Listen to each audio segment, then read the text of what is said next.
This is a new design for one of the easiest mob, XP, and loot farms you can build in Minecraft Bedrock Edition version 26 and above. As you can see, tons of mobs fall down, and you can easily kill all of them with just one sword hit to get loot and XP. These are all the items you'll need to build this farm.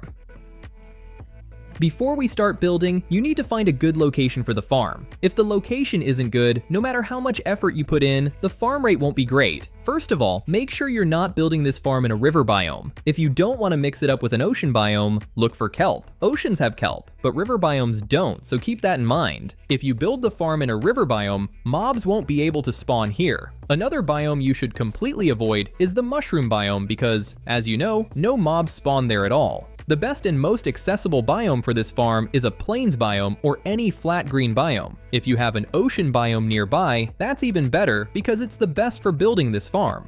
First, find a spot that's mostly flat all around and far away from any high terrain. We're building this farm in the sky so mobs spawn up there, and if there's high ground nearby, it can affect the farm's performance, so make sure you keep that in mind. Once you've decided where you're building the farm, go up 100 blocks from the ground. From here, place 2 blocks on this side and 2 blocks on the other side. Then add 3 more blocks this way and fill in the space between them until you end up with a 4x5 platform. To get back down, you can use ladders, scaffolding, or the easiest option. Place a water bucket here so you can easily go up and down. This is where we'll start building the farm.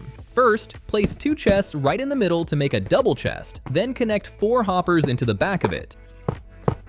Now place a block here and use it to build blocks all around the hoppers exactly like this.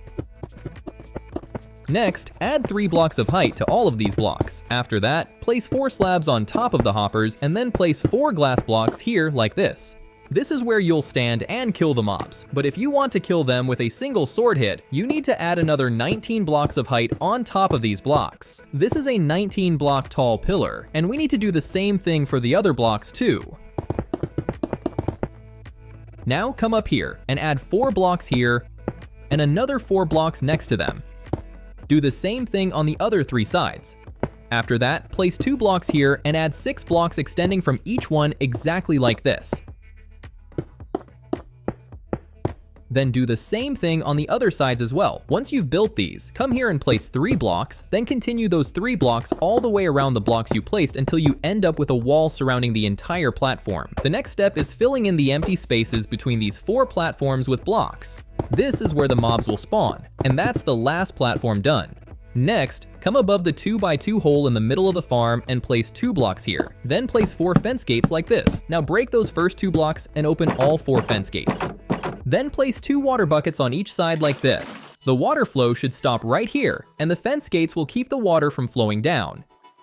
Now you need to place trapdoors between the platforms you built and open them. Make sure you do this on both sides of every platform. After that, start from here and leave a 1 block gap on both sides. Then place slabs. Leave another 1 block gap and place more slabs until you reach the end. Then repeat the same thing for the other platforms as well. Make sure that on these 2 sides there should be a 2 block gap, while everywhere else should only have a 1 block gap. After placing the slabs, start from one corner and build walls that are either 2 or 3 blocks high, whichever you prefer. The only difference between 2 and 3 blocks is how they look, so it's completely up to you. Once all the walls are done, place a temporary block here and another block in front of it. Then use that block to build the roof for the farm. If you want to add more layers and increase the farm rate, you'll need to break these 2 rows of roof blocks on all 4 sides. Once you've removed those blocks, you'll have 4 more platforms. To turn them into a second floor, place the trapdoors again, place the slabs again, build another wall around them, and then add another roof. Keep in mind that you can't have more than 7 floors in total, including the first floor we already built. Anything more than that won't help at all and will just waste your resources. If you don't want to add another floor, just place enough torches on the roof so mobs can't spawn there at night. You only need enough torches to make sure there are no dark spots left. Also place some torches all around the farm so there are no dark spots nearby either. Place 2 torches here as well, so it doesn't stay dark. Now to use the farm, go into your game settings and make sure the difficulty is set to hard for the best possible rates. The most important thing is that your simulation distance must not be higher than 4 chunks. Otherwise, the farm either won't work at all or it'll be extremely slow. If it's higher and you want to change it, leave the world and set it to 4 chunks from the world settings menu. Once you've done all that, stand here with a looting 3 sword for the best possible drops, and you can easily kill the mobs with one hit, collecting XP and loot. See you in the next video.